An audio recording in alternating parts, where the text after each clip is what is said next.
Right, hello and welcome back to the second of these video summaries. Today's session is basically going to introduce you guys to the basic ideas of team play this time. So in the last one we focused on mechanics. This is going to start to introduce some of the common team play concepts. Now hopefully after this you're going to be able to recognise the different play styles that individuals can have, and then also identify which one suits you best before then understanding and taking that understanding of your play style into what potential role you could have in a team. So this is going to be very useful looking forward to the league and jumping in with your core teams and seeing where you can fit in and what role you can play in those teams. Now after that, I'll cover exactly what supportive team play looks like and what that aims to achieve. So we'll get straight into it. Play styles and roles. Nothing here is exactly defined and clear. It's not like League of Legends where you've got, or perhaps Overwatch, where you've got specific like cues for certain roles and certain play styles that correspond with them. But it's often relatively clear how people like to play the game because it is done differently. So individual play styles, you've got a couple of these. You've got probably the sort of hold W play style, as I like to call it. So that's essentially just constantly pushing areas of the map. So this is what you'll see with really aggressive players. So if you've got this sort of play style, off the beginning of the round, you're going to be going sort of straight through here, all the way around, taking the fight, not really stopping to hold the angle, looking to take more fights as you go, and just looking to really get aggressive up onto the site. Or if you're coming down sort of mid-control, you're not going to be hanging around at the top here. You're going to be pushing all the way down as far and as fast as you can and looking to take some gunfights. Now the next type, supportive playstyle. This is something that probably covers the widest range of players, and I've sort of defined this as playing with teammates and using your utility to gain map control or information, or set up your teammates for kills. So the supportive playstyle is basically you using the tools at your disposal to help both your IGL and your other teammates to get some kills. Now that can be done in a variety of ways, often in terms of positioning. You're going to be playing sort of a bit back behind the lines, so if you've got a really aggressive sort of hold W player pushing all the way down catwalk here, you may be at the back here as a Sova looking to maybe put a dart in behind the arches there and ping someone behind there so that your aggressive player can look to get the pick. Or you could be putting a smoke. Say if I'm playing Astra, I can be playing a bit further back at the top of catwalk, smoking that off so a duelist or somebody pushing really aggressively up catwalk can comfortably come here and clear these angles without having to worry about anyone peeking through the smoke. Now, you have the park the bus playstyle. This is often something that you then see on defense. This will be someone that plays behind their utility, and this is a phrase that basically just means will use all of their utility before they come into contact with the enemy. So if I'm defending here on Ascent on A site, if I'm playing this sort of park the bus mentality, what I'll be doing is I'll be setting off my smoke first if I know they're coming through A main here, and then if I know they're still pushing, I may use my suck there. And anything that I can do, or if I've got my ultimate, for example, I'll be waiting until they cross the line of my ultimate. So you can see that often with Viper walls, with Sage walls, etc., Killjoy turrets, and Nano swarms. You sit behind them, literally on the map. If you're defending here, you could have all your Killjoy stuff sort of around this area, and you sit back here. You wait for them to try and get through your utility before you then actually take contact yourself. Now, another one that's often sort of attack focused only is the lurker.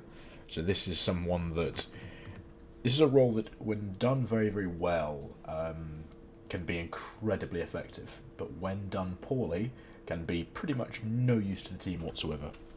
So if I'm attacking and, for example, my team are hitting towards the A-bomb site, so I've maybe got 3 players going main, or 2 players going main, and 2 people going catwalk to cubby. As a lurker, I'm playing away from my team and trying to be as disruptive as I possibly can do. So I could be lurking towards B main here whilst my team are attacking A, potentially looking to sort of push up onto the site here, maybe get a pick in market or a pick CT, or if I don't get anything that early and my team are starting to push onto the A bomb site, I will hear the B players rotate, and I then might be able to get a pick as some of them start crossing and start rotating onto the bomb, away from their own bomb site. So the lurker is basically playing on the other side of the map, watching the flank, and also just causing as much chaos as possible for the defending team. Now, there's one final playstyle I want to touch on, and it's called the beta. And that is essentially letting everybody else die so that you can get kills. Don't do it. If you play like that and that's your playstyle, please stop playing the game. Simple as that. Now, that's a quick summary of probably the different types of playstyles, or at least the clear different types of playstyles you can have. Again, some of them are more sort of attacking sided, like the hold W or the lurker, but then the supportive and like park the bus can sort of be played or a playstyle for both attack and defense. So now we'll move forward and look at what roles we have in a team. Okay, so when it comes to the roles in a team, you've essentially, again, got them a couple of generic ones and a couple that are split between attacking and defending. So I'll start with the attacking specific roles now. You've got entry fragger and you've got lurker. We've already touched on what the lurker does and what that playstyle involves, but again, it's just sort of playing away from the team and trying to disrupt the enemy's positioning and tactics. Now, the entry fragger is possibly the most simple and complicated at the same time. So, no, simple and arguably most valuable. The role of an entry fragger is to be the first person into the bomb site every single time, okay? Unless they're dead, of course. So if I'm pushing towards A on ascent here, and I'm the entry fragger, I'm going to be looking to be the first person in. I'm going to be the first one taking the contacts, okay?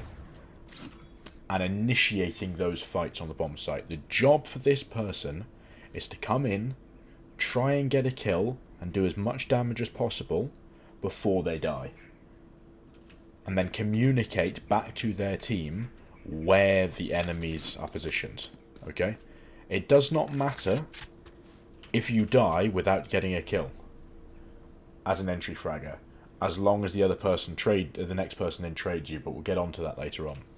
The role of an entry fragger is to be the first person in, do as much damage as possible, and then most likely die shortly afterwards. So those are the two attacking roles, entry fragger and lurker. Now on the defending side, you've got two other specific ones. You've got your anchor and your rotator. So for each bomb site, you will have an anchor and a rotator. So you may have one person anchoring the A bomb site here, and one person anchoring the B bomb site here. They are the people who hold the bomb site and stay on it until the spike has been spotted elsewhere on the map. So if, for example, I'm here anchoring A, and that's my job, but we're getting contacted on B, and there's sort of 2-3 players towards B, unless we see the spike going towards B bomb site, as an anchor, my job is to stay here and make sure I protect it, unless your IGL calls something otherwise. But fundamentally, that's your role as an anchor. You hold on to that bomb site no matter what. Now, as a rotator, they're basically the opposite. They start on a bomb site, but they're the first person to rotate away to the other bomb site on the first contact. Okay, so if we've got an anchor playing up here, and then I'm playing as a rotator here in tree, and I've been sort of taking a fight mid here, or looking to hold this push from main, and suddenly we start getting contacted on B, then I know my anchor is going to stay up there, and as the rotator, my job is to come in and most likely hold this mid push. Because if I come round here and shift left on the map, then whoever's holding mid has probably pushed into market. Because if you imagine you're here, you're holding as this sort of mid player. If we're getting pushed on B by sort of 3 of them, then you'll push here. You may have one player here, and one player here to stop the push. But obviously that then leaves a gap. If we've got 3 players on those pings, and then one here and one here, the rotator has to come and cover this gap. So that's their job. Rotator, if you get contacted on the other bomb site or in another part of the map, you are then the first person to move away and go and help cover the more threatened parts of the map. Now, the non-specific roles, you've got an IGL, so your in-game leader. Basically, their job is just to call the strats and the tactics in-game, and they're also then the general sort of leader of the team when you're in the server. So you start to look at how they bring together the different abilities and different characters of the players that are in the team as well. You've got the op player. So the op, basically, they're just the one that plays the operator.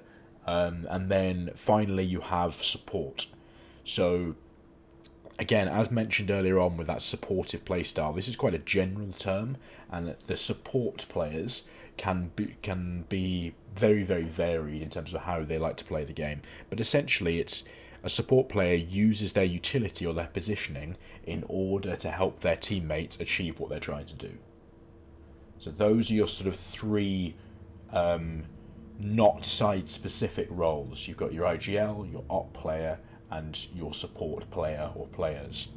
So what that might look like on attack is if we go back to a main, you will have an entry fragger going first. You may sort of here. You may then have a support player like a breach or something, or a Sova looking to flash them in. You may have 2 support players, an IGL, a lurker, and an operator player. So you may have a lurker here. Your lurker may in fact be your operator player. You may have sort of your entry fragger here, your 2 support players here and here, and then you have your IGL as one of them. So you can have different combinations of these roles. For example, Shazam, a player for Sentinels, he's an IGL, and arguably shops and changes between entry fragger and lurker, even though he plays, and because he plays a duelist.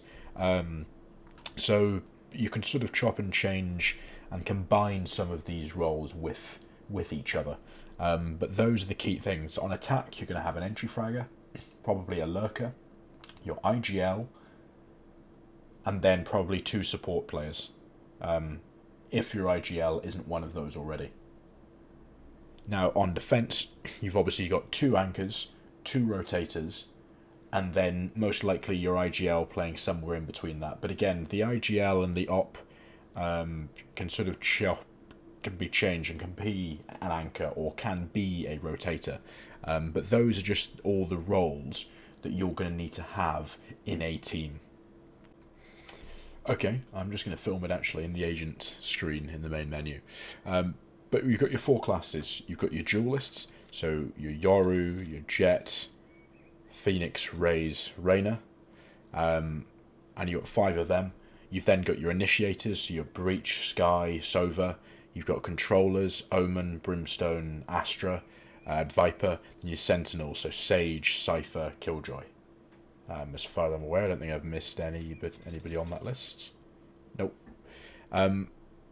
Now, each of these, as you can see, has a sort of description in terms of what they're aimed at doing. So controllers are experts in slicing up dangerous territory to set their team up for success. So already, looking there at that last part of the sentence, set their team up for success, you're looking at potentially combining a controller with that supportive playstyle, but we'll get into that in a bit more specifically in a second. But you've got certain agents that have certain almost predetermined roles by the nature of their utility. So looking at what playstyles and team roles are compatible with what agents will allow us and allow you to decide what agents you should really be playing. So duelists, these are the aggressive players that are looking for fights and crucially can be self-sufficient. So if you look here, duelists are self-sufficient fraggers who their team expects to get high frags and seek out engagements first. So again, seek out engagements first. That's going to be your entry fragger. Self-sufficient fraggers, people that are self-sufficient, that's what you want as your lurker. You want your lurker to be getting lots of kills and to be able to just be left on one part of the map by themselves and to be self-sufficient. So already in that description there, we can see that your duelists are going to be best suited for your entry fragger and lurker, certainly on attack. Now on defense, duelists less useful because their utility is all aimed at or focused on them taking fights, so you probably want them in a rotator role on defense, just to chop and change between the bomb sites and be where the action is. Now, initiators and controllers, as we've mentioned before, the controllers are really good at trying to set up the rest of the team by helping take map control, but also the initiators challenge angles by setting up their team to enter contested ground and push defenders away. So again, it's that setting up of the rest of the team. So ideally, your initiators and controllers are going to match those supportive players that are looking to use their utility to give their team an advantage. So initiators on attack are going to be probably, again, support role, as are controllers. And then on defense, the initiators are probably going to be, again, another rotator. Whereas controllers can be a rotator and then also an anchor as well, because they're using their smokes to stall pushes onto the bomb sites. Is a very, very effective defensive tactic. So again, they play the same sort of role on attack in terms of that general supportive role and supportive playstyle, but they're done in very, very different ways. On defense, they can probably play slightly different roles, but that's up to your IGL and how you want to play your defense as a team. Now, your sentinels. You look at someone like Cypher here, defensive experts who lock down areas and watch flanks. So that's the key thing. Sentinels are basically going to be played by those that like to deny control of certain areas of the map. So again, you're looking at that sort of supportive playstyle or that lurker playstyle. Anyone who uses their utility and their positioning to deny the enemy control and information. So on attack, it's probably going to be a lurker or a support role. Your utility doesn't do too much on the attack in terms of trying to help get onto a bomb site, but for example, cipher traps or killjoy turrets can be very, very good at protecting the flanks and telling you when someone's trying to flank you. So you can perhaps play a sentinel as sort of the third person onto a bomb site, or you could have them lurking by themselves and playing around their utility. On defense, sentinels are going to be your anchors. They're the ones that have the utility that are designed to stop people from pushing onto bomb sites. They're the ones you want to leave in place for as long as you possibly can do to stop the enemy from getting onto the bomb sites. Okay, so now that we've gone through the different playstyles individuals can have and the different roles they correspond to, and as a result what agents you should probably pick if you want to play those roles, we can now start to have a look at the different ways that we can support one another when we're in the server. So I want to break it down into two different sections. The first one's going to be on utility and how to use utility to support your teammates. So you've got a variety of different types of utility. You've got smokes, flashes, information gathering utility, concussion or sort of zonal damage utility, and then also stalling utility as well. Now, your smokes, how you can use these to support your teammates, you can block off enemies' lines of sight so your team can then push into a position. Okay, so if I want my team to be able to push up on towards B here on Haven, where I'm going to put my smoke is basically there, so that anybody playing on the B bomb site is unable to see my teammates pushing up and taking control of the area they want to take control of. Now, if it's on A, for example, and my team want to push up onto the site, I will be dropping a smoke. So in Heaven here, and in CT here. so that I block that line of sight, and Blocking vision. I block the line of sight here from people in CT. So again, you're using your smokes to block off the enemy's vision of your teammates. Now, one thing to note in terms of detail with offensive and defensive smokes. If we go to B here, for example, now C probably shows it a little bit better. If you have a choke point like this, you have to put, as a smoker, your smokes in a certain place. Offensive smokes are the ones where the back edge of or the front edge of the smoke goes as far beyond the choke point as possible, okay?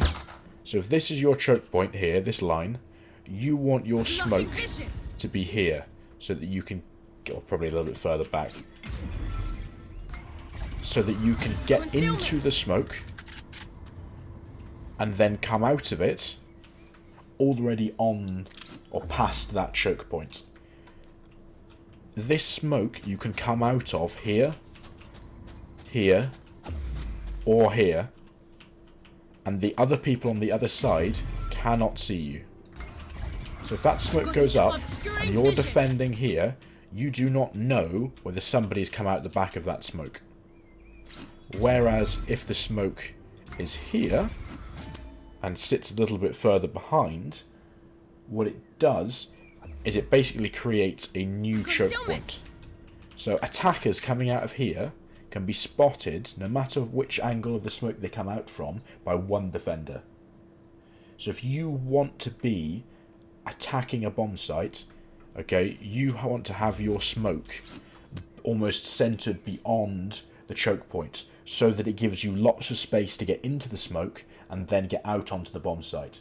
It has to cover a little bit of ground past the choke point so that you're actually covered getting out and beyond that point that they could do a lot of damage to you from. Defensive smokes, okay, do not give them any space to get past that choke point. If they're pushing up C long and that smoke goes off there, they cannot have any information, and as soon as they poke their head out, they have no space, they're not even past the choke point yet, and you can hit them very, very easily, even with just one player. So that's one key bit of detail to remember if you're using smokes. Look at where the edges of your smokes are, and remember your offensive and defensive smokes.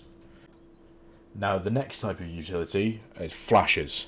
So flashes are obviously very useful because they blind enemies, and they can be used to push enemies off of an angle in order for your team to take control of it. So for example, if we're coming down A long here, and I have a teammate wanting to push out here and take control of this angle, we'll often have an enemy holding it from there. What I'll do is when they're in position, I will flash, and then they can peek the angle because the other enemy has to move off it.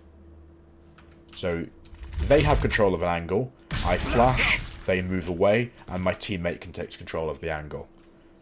And that's how you can start to build some sort of map control. Now, obviously, flashing with certain agents is more difficult than others, and you have to learn how to use your flashes in particular. But generally, it's all for that one purpose of pushing enemies off of an angle so your teammates can take control of them.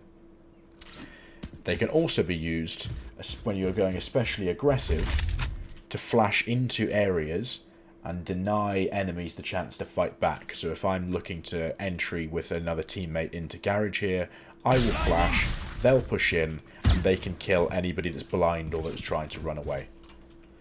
Now the next type of utility we're looking at is information gathering. And I'll swap to probably Sova for this, in fact. Let's do that. 30 seconds left. So what we can then do is, as Sova, I can use my lineups or whatever, or Cypher with a Cypher camera, or Sky with her dog.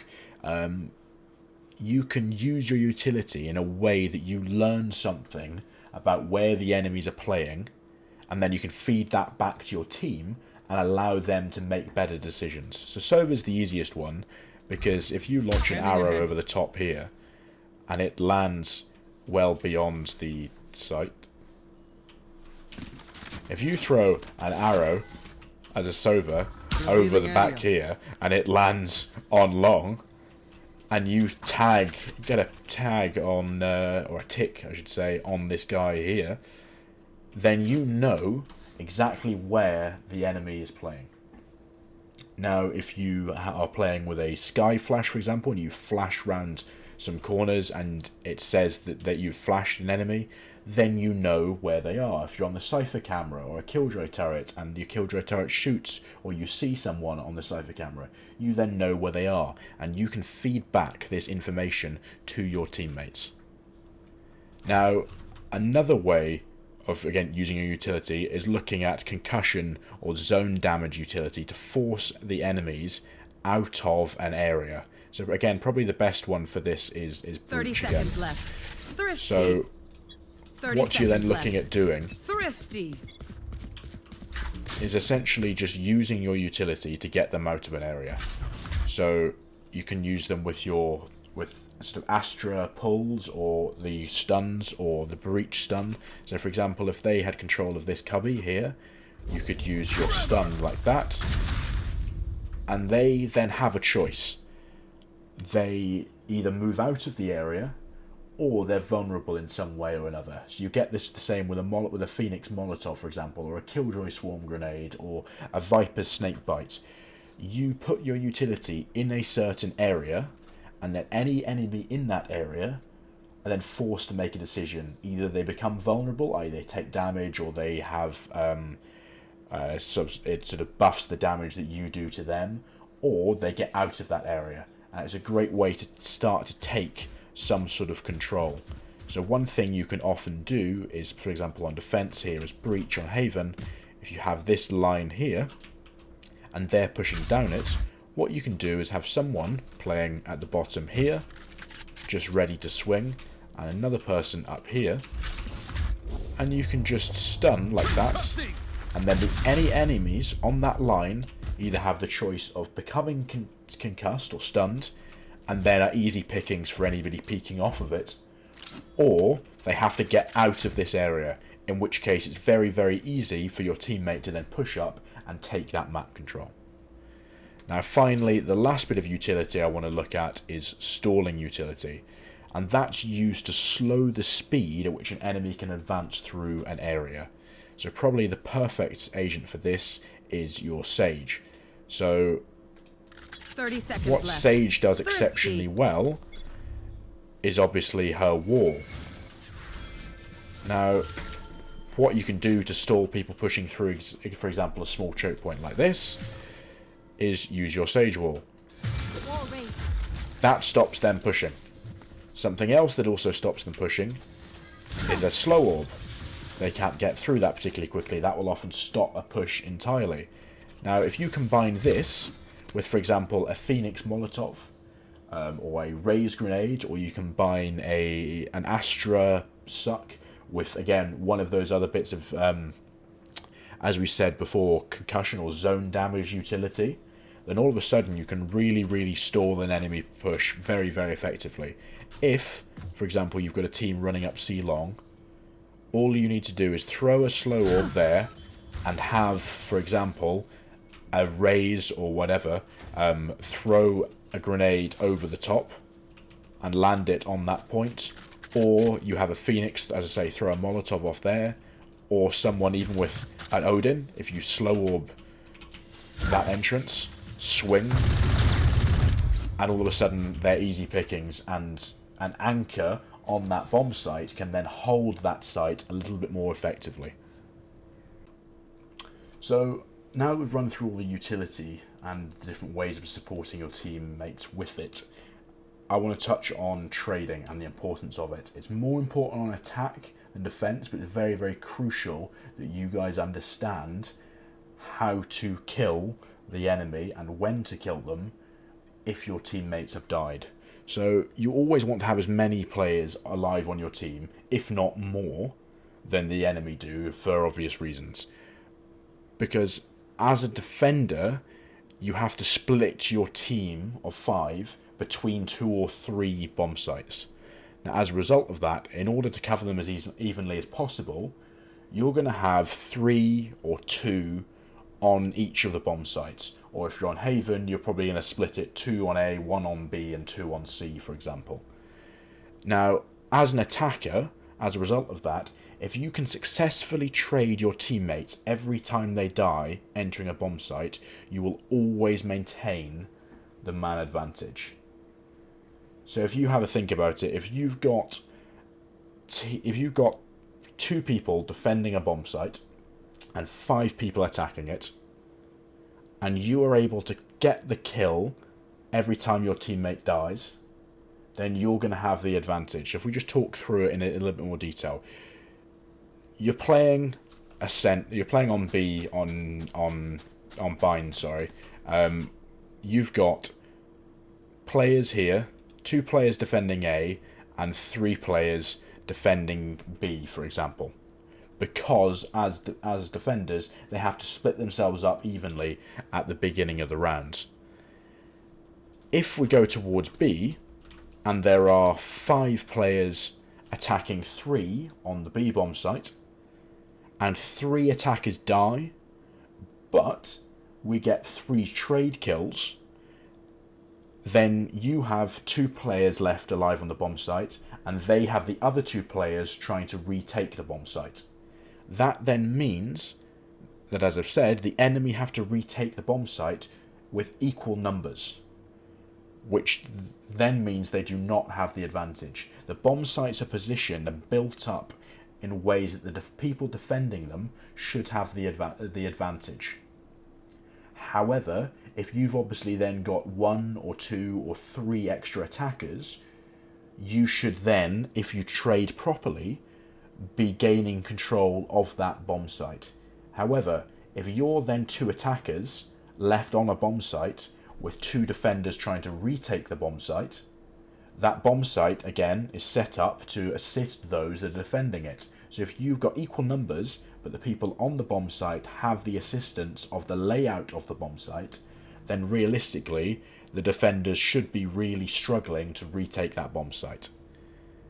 So if you imagine 5 versus 3, 3 of you die attacking the bomb site, but you get 3 trades, the enemy have to retake in a disadvantaged situation. Now, as a result of that, if you're defending, just getting 1 kill and then getting traded, as we'll show you shortly, does not give you the advantage. It gives the attackers an advantage. And that's why you have to use your utility to try and get at least 1, if not 2, kills or more. Now, what we want to look at now that we've discovered the importance of trading is how to do it properly. And that's why I've called in the support of 2 of the Army Valorant's finest, Sprog and Fowler. Right, I want to talk through how to effectively trade. So we'll look at what a trade kill is going to look like now. So if we just run through that now. So what happens is if Sprog and I are attacking this bomb site here and Fowler's defending it, Sprog is going to be pushing up this lane. Fowler's in his defensive position. We obviously don't know where he is. Sprog then looks to get the kill. It's a block. Dies if he didn't have his invincibility on to Fowler. And then I'm looking to get the kill on the defender that's killed my teammate before me. So we'll run through that again a little bit more smoothly. Turn auto respawn off as well. Yeah, auto respawn off. Yeah, it's off. So we'll run through that again. So Sprog's the first man in. He's our entry fragger. I'm the second player going in. Sprog looks to get the kill. He dies. And then I get the trade. It's as simple as that. So what you want to do is play close enough to your teammates. If we want to reset this, but on B long now, guys. You want to play close enough to your teammates in order to actually not hinder their ability to get a kill, or get yourself killed at the same time as your teammate, but still be close enough to your teammate in order to actually get that kill afterwards. So Fowler, if you can just post up on long here. Sprog's going to go first person in. Last player Dies. standing. And then I then get that trade kill. So I'm not so close behind Sprog that when he gets shot here, I get shot by the same player in the same burst. And I'm also don't want to be running up right next to him, so that actually I'm blocking his line of sight, or I'm blocking his paths of movement. But actually I want to still be close enough to him that I can swing when the other person goes to reload or something, and then get that trade kill. Now, in order to do this, you also want to listen to your teammates' call-outs and position yourself somewhere where you can make the most of the damage they've done. So, for example, if Fowler, you play up in garden again without your turret for now, and Sprog pushes up, Sprog, I want you to basically just swing all the way up the outside as you would do, okay, and then look to get that kill. So I'm playing close enough to Sprog to eventually get a kill. Sprog then tries to do some damage on the first contact. Last player standing. And then because I know that there's somebody close on this right-hand side, I want to then be able to actually make the most of that. I want to cut off this line where the enemy has to cross to get back to safety, and if we hold this effectively, we can then make sure that this person never escapes and we get that trade kill and give ourselves the advantage. Now, we've run through trading there, we've run through roughly how to do it. It's very simple. It's just get a kill to replace the teammate that you've lost. It's as simple as that. So, it's incredibly important to do because of what we've mentioned before. It favours the attacking side if you get one-for-one trades. However, it's a little bit harder to do when the enemy on defence are playing behind their utility and using the layouts of the bomb sites to help them. Now, as we mentioned at the beginning, not all the roles we talked about are as clearly defined or must be strictly adhered to. However, working as a team, using the supportive team play concept that I've introduced in the latter half of this session is the only way that you're going to win a game in Valorant. Be on the same page, do what you can do to fulfill your role in the team, and constantly be working together, using your utility and looking to trade with each other, and you'll go a long way. So thank you very much for those that have joined me as props for today's session, but thank you to those watching. And again, if you find something useful, let me know. If you've got any questions, send me a message or leave a comment in the video down below. Thank you very much.